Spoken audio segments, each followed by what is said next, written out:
तो स्टूडेंट्स, आज मैं आपको बेसिकली अकाउंट्स के प्रैक्टिकल्स के बारे में थोड़ा आपको आइडिया देना चाहता हूँ। आपका नेक्स्ट वीक वाइवा होने वाला है एंड आपने फाइल मेंटेन कर ली होगी। फाइल के साथ आपको आपके स्कूल में आपका वाइवा होने वाला है।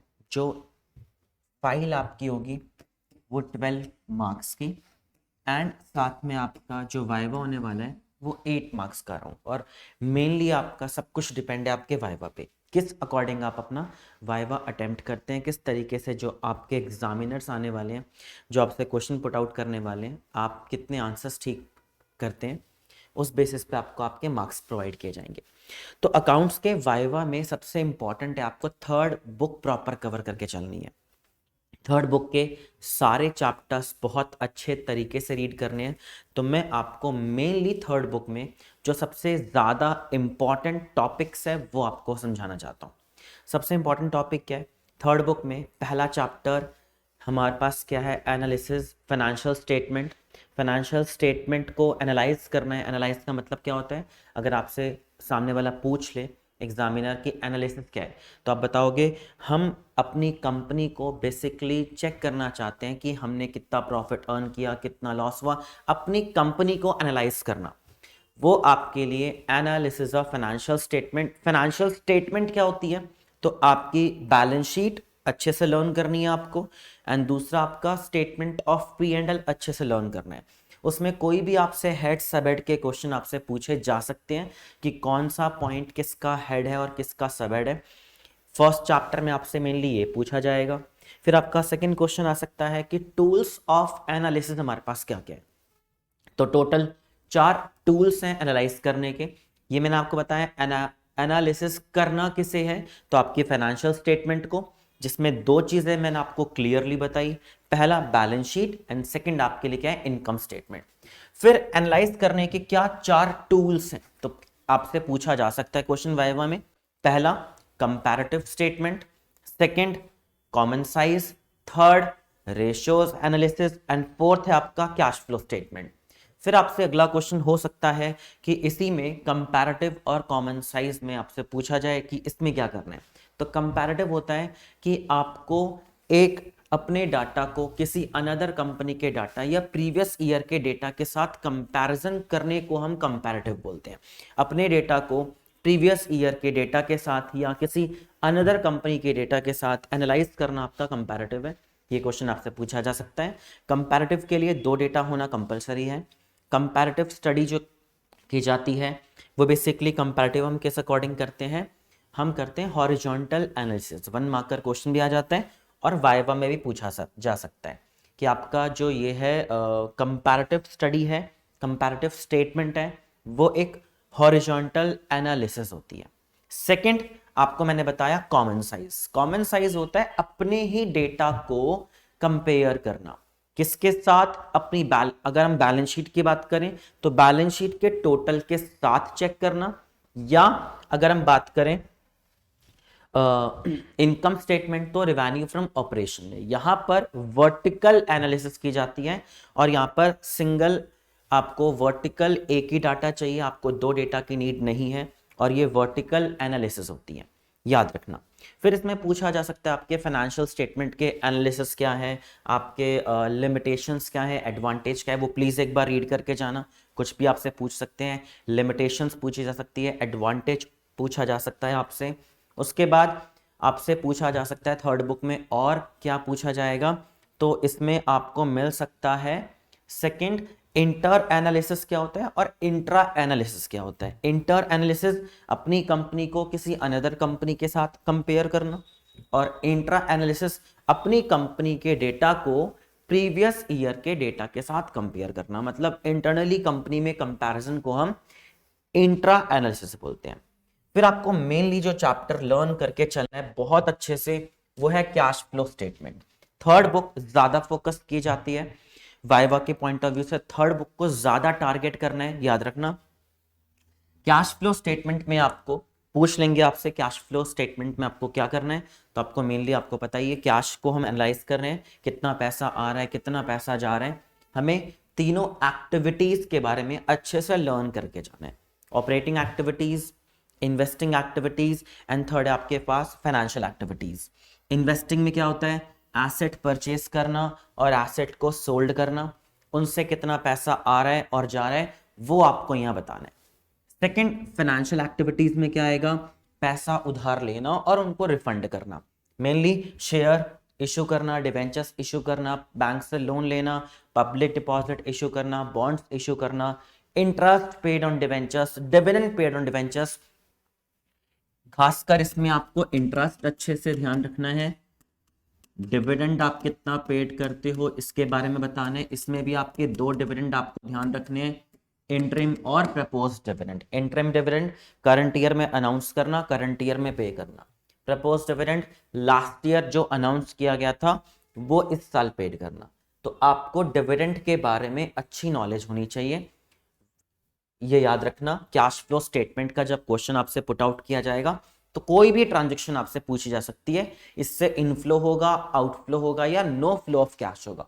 ऑपरेटिंग में आपसे पूछा जा सकता है कि एग्जाम्पल परचेज, ऑपरेटिंग में मेनली क्या जाता है, गुड्स से related, purchase of goods outflow of cash होगा, sale of goods inflow of cash होगा, डेटर से पैसा कलेक्ट करना ऑपरेटिंग का पार्ट है। तो ये मेनली आपको तीनों एक्टिविटीज को अच्छे से लर्न करके जाने। फिर जिनके नो फ्लो होंगे ना वो भी ध्यान रखने हैं। आपको ये भी याद होना चाहिए कि कुछ कुछ पॉइंट से आपको क्या पॉइंट मिल सकते हैं, कुछ कुछ, जैसे एग्जांपल मैं आपको दे रहा हूँ, कैश विड्रॉ फ्रॉम बैंक या कैश डिपॉजिटेड इनटू बैंक, इनसे नो फ्लो ऑफ कैश होता है, याद रखना, ये पॉइंट पूछे जा सकते हैं। या आपने मार्केटेबल सिक्योरिटीज परचेज की या मार्केटेबल सिक्योरिटीज को सोल्ड किया, इससे भी आंसर आपका नो फ्लो ऑफ कैश होगा। बोनस शेयर इशू करने से भी नो फ्लो ऑफ कैश होगा। मैं इंपॉर्टेंट पॉइंट्स बता रहा हूं क्योंकि बाकी तो लगभग आपको सिमिलर पॉइंट्स हैं, जो अभी तक आपने रीड किया वही होगा। फिर अदर देन कैश टॉपिक आ सकता है, मशीनरी परचेस किया आपने और उसके बदले आपने अपनी कंपनी के शेयर्स प्रोवाइड कर दिए, उससे भी नो फ्लो ऑफ कैश होगा। तो मेजरली कैश फ्लो स्टेटमेंट का आपको क्वेश्चन जरूर मिल सकता है आपके वाइवा में, तो ये अच्छे से आपको लर्न करके जाना है। नेक्स्ट आपको बात करनी है रेशियोज। रेशियोज में आपको क्या क्या चीजें करनी है, तो सारी रेशियोज आपको लर्न करके जानी है, कुछ भी पूछ सकते हैं। खासकर इंप्रूव और डिक्लाइन वाले पॉइंट जरूर लर्न करने हैं, जिसमें मेनली अगर मैं बात करूं तो किसके बारे में पूछा जाता है, करंट रेशियो, क्विक रेशियो, और मेनली जो पूछते हैं वो डेट इक्विटी रेशियो। इसके बारे में वो इंप्रूव या डिक्लाइन के बारे में आपसे पूछ सकते हैं। Just example, current ratio, current assets upon current liabilities. इसका आइडल रेशियो, सबकी आइडल रेशियो जरूर लर्न करके जानिए कि करंट रेशियो का आइडल रेशियो 2:1 है, क्विक रेशियो का 1:1 है, डेट इक्विटी रेशियो का 1:1। मतलब बेसिकली आपको सारी आइडल रेशियो को बहुत अच्छे से लर्न करके जाना है। आपको एक पेजेस पे सारी रेशियोज लिखकर मैंने प्रोवाइड कर रखी है, अदरवाइज आपको बुक में मिल जाएंगी। सारी रेशियोज को एक बार लर्न कर लेना और साथ में रेशियो से क्या इंप्रूव होगा, क्या डिक्लाइन होगा, वो जरूर लर्न करके जाना है। तो जैसे एग्जांपल मैंने दिया, करंट रेशियो 2:1 है। अब आपसे वाइवा में क्वेश्चन पूछा जा सकता है कि अगर ये रेशियो 5:1 हो गई तो कंपनी बेटर पोजीशन पर है या नहीं, तो आपका आंसर होगा नहीं होगी। रीजन, कंपनी ने अपने करंट एसेट्स को बिना बात के अपनी जेब में रख रखा है, इससे अच्छा उसे इन्वेस्ट कर देना चाहिए।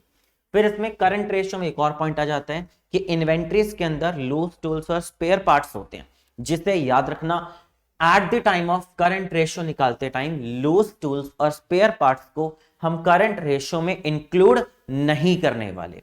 तो ये मेजर रेशियोज के मैं आपको टॉपिक बता रहा हूं, करंट रेशियो की ideal ratio, quick ratio, debt equity ratio, return on capital employed, जितने भी टाइप के रेशियोज हैं वो सारे लर्न करके जाने। खासकर और इंपॉर्टेंट है प्रॉफिटेबिलिटी रेशियोज, जिसमें operating profit ratio, operating ratio, ये बिल्कुल नहीं भूलना आपको। तो वो सारी रेशियोज आपको लर्न करके जानी है, सारी जितने भी रेशियोज हैं कुछ नहीं छोड़ना, सारे आपको अच्छे से लर्न करके जाने। ये रेशियोज के बारे में था। थर्ड बुक में मेजरली ये पूछा जाएगा। अब कई बार थर्ड बुक के साथ आपको ना क्या हो सकता है कि जो आपने प्रैक्टिकल फाइल बनाई है, अपने फाइल में कौन सी कंपनी के लिए आप फाइल मेंटेन कर रहे हो, कई बार बच्चे क्या करते हैं एक दूसरे का टेप कर फटाफट प्रोवाइड करा देते हैं आंसर्स। अब एग्जामिनर को पता है कि सामने वाले को कि आपने जो भी वाइवा आपका ले रहे हैं टीचर्स, उनको पता है कि आपने फाइल्स जो है प्रॉपरली खुद कई बार आप मेंटेन नहीं करते हो, तो ज़रूर अपनी फाइल में कौन सी कंपनी के लिए आप मेंटेन करें वो पता होना चाहिए।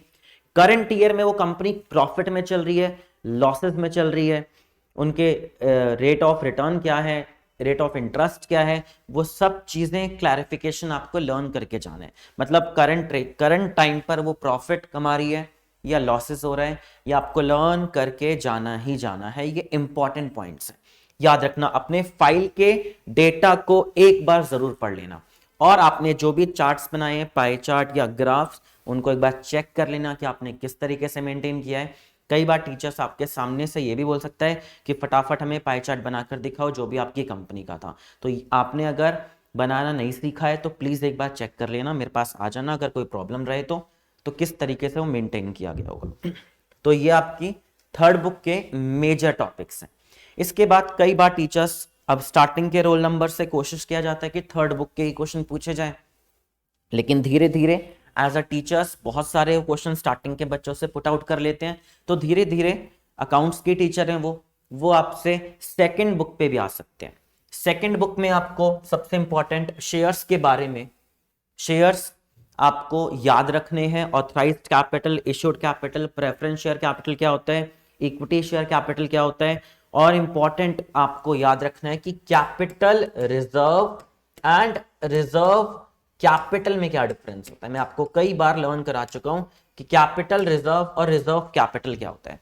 तो कैपिटल रिजर्व का मतलब होता है out of capital nature profit create करना। कैपिटल रिजर्व को हम बैलेंस शीट में जरूर नोट करते हैं, रिजर्व एंड सरप्लस में। कैपिटल रिजर्व को मेंटेन करना कंपलसरी होता है एंड कोई स्पेशल रेजोल्यूशन पास नहीं करना पड़ता। बट अगर मैं रिजर्व कैपिटल की बात करूं तो रिजर्व कैपिटल को हम बैलेंस शीट में नोट नहीं करते। रिजर्व कैपिटल को eight the time of winding up के टाइम कॉल्ड अप किया जाता है। जब कंपनी बंद करने के टाइम आएगा तो आप रिजर्व कैपिटल को यूटिलाइज करते हो, अदरवाइज नहीं करते। रिजर्व कैपिटल को हम स्पेशल रेजोल्यूशन पास करना पड़ता है, बिना स्पेशल रेजोल्यूशन के आप रिजर्व कैपिटल मेंटेन नहीं कर सकते, एंड इसे बैलेंस शीट में मेंटेन नहीं किया जा सकता, और ना ही ये कंपलसरी होता है रिकॉर्ड करना। मतलब आपको ये दोनों चीजों के बारे में डिफरेंस पता होना चाहिए। इसके बाद आता है इसके अंदर सिक्योरिटीज प्रीमियम को यूटिलाइज कहां पर किया जाता है। तो according to section 52 subsection 2, section भी लर्न करके चलना है आपको कि आप सिक्योरिटीज प्रीमियम को किस किस काम में यूटिलाइज करते हो। तो सिक्योरिटीज प्रीमियम को हम यूटिलाइज करते हैं बोनस शेयर देने में, फुली पेड बोनस शेयर देने में, याद रखना। दूसरा, आपको अंडरराइटर्स कमीशन हो गया या फिर बाय बैक ऑफ शेयर करना हो। इसके अलावा आपको डिस्काउंट ऑन इश्यूड डिवेंचर या लॉस ऑन इश्यूड डिवेंचर्स के लॉसेस को राइट ऑफ करने में आप सिक्योरिटीज प्रीमियम को यूटिलाइज करते हो। तो ये आपको लर्न करके जाना है बहुत अच्छे से, क्योंकि टीचर आपसे ये क्वेश्चन पुट आउट कर सकता है। एंड इसके बाद आपको डिवेंचर्स याद करके जाना है। डिवेंचर्स में आपको loss on issue of debentures, सारी एंट्रीज याद होनी चाहिए। आपसे वो इश्यू की एंट्री पूछ सकते हैं कि डिवेंचर इश्यूड की एंट्री बताओ, लॉस राइट ऑफ करने की एंट्री पूछ सकते हैं। तो लॉस रिकॉर्ड करने की एंट्री आपको पता ही है, loss on issue of debentures to premium on redemption of debentures. अगर लॉस राइट ऑफ करने के लिए बोला जाए तो आपको याद होना चाहिए हम उस लॉस को पहले सिक्योरिटीज प्रीमियम से राइट ऑफ करते हैं, ना हो तो statement of P and L से। लॉस राइट ऑफ करने की एंट्री क्या होती है, तो लॉस राइट ऑफ करने की एंट्री बता रहा हूं मैं, loss on issue of debentures credit. सबसे पहले सिक्योरिटीज प्रीमियम को यूज करना है, वो ना अवेलेबल हो तो statement of P and L. कहने का मतलब जो आपने एंट्रीज कर रखी हैं वो थोड़ा बहुत एक बार चेक जरूर करना है। फिर शेयर्स में एक टॉपिक और रहता है, एम्प्लॉय स्टॉक ऑप्शन प्लान क्या होता है। तो अपने एम्प्लॉयज को मार्केट प्राइस से कम प्राइस पर अगर हम शेयर अलॉट करते हैं तो हमारा एम्प्लॉय स्टॉक ऑप्शन प्लान होता है। इसके अलावा शेयर्स में कॉल इन एरियर्स और कॉल इन एडवांस पर कितना रेट ऑफ इंटरेस्ट पेड किया जाता है वो याद रखना है।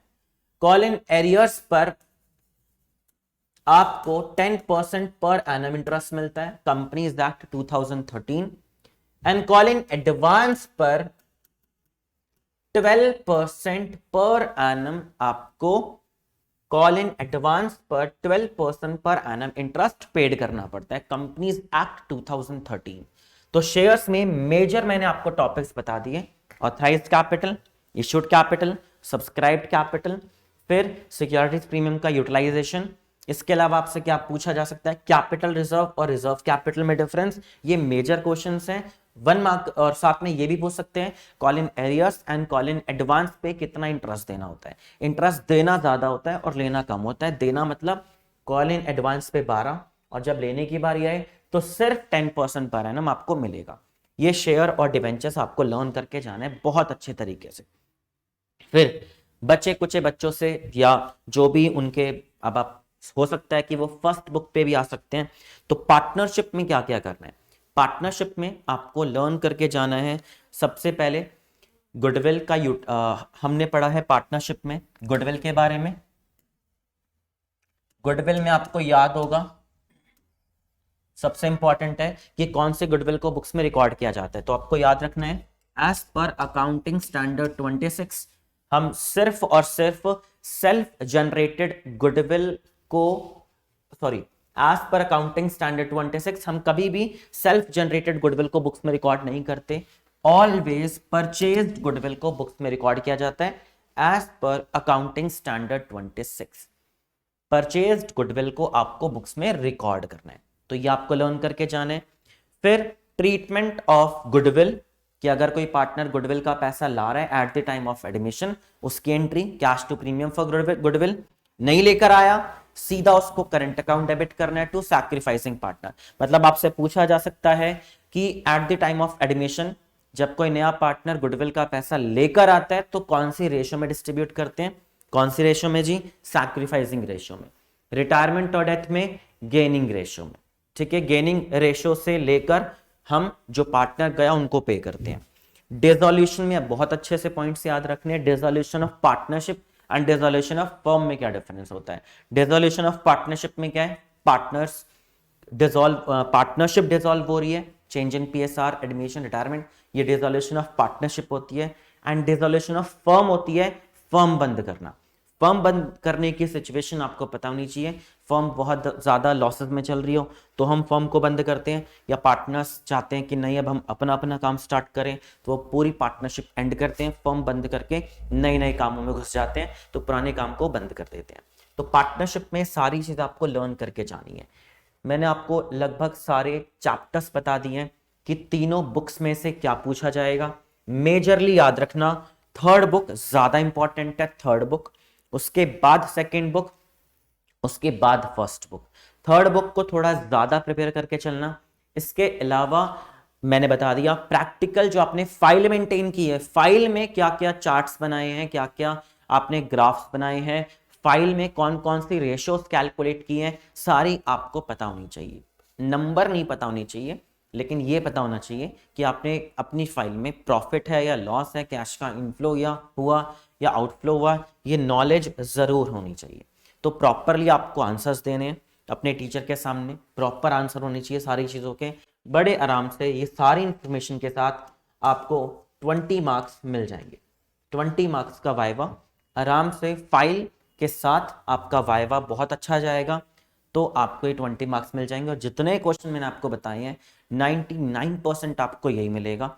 हो सकता है 1% के आपके 11th क्लास के भी आपके बेसिक पूछ ले जाएं, वो रेयर चांस होता है, रेयर। अब रेयर चांस को भी छोड़ना नहीं है। थर्ड बुक सबके पास है टीएस अग्रवाल की। थर्ड बुक में सबसे लास्ट में लास्ट पन्ना होगा, 2 पेजेस होंगे, 11th के कुछ 11th के कुछ 1 मार्कर होंगे कि प्रिंसिपल्स कौन कौन से थे, एजम्पशंस कौन कौन सी थी, ट्रायल बैलेंस कौन कौन से थे। एक बार 10 मिनट लगेगा आपको क्वेश्चन एक बार रीड कर लेना, क्योंकि कई बार हो जाता है कि 11th के क्वेश्चन भी पूछे जा सकते हैं, बहुत रेयर चांस है। मेजरली थर्ड बुक को कवर करना है, फिर second book and then first book, ये सारा आप कवर कर लेना, आराम से आपके वाइवा में 20 मार्क्स आएंगे।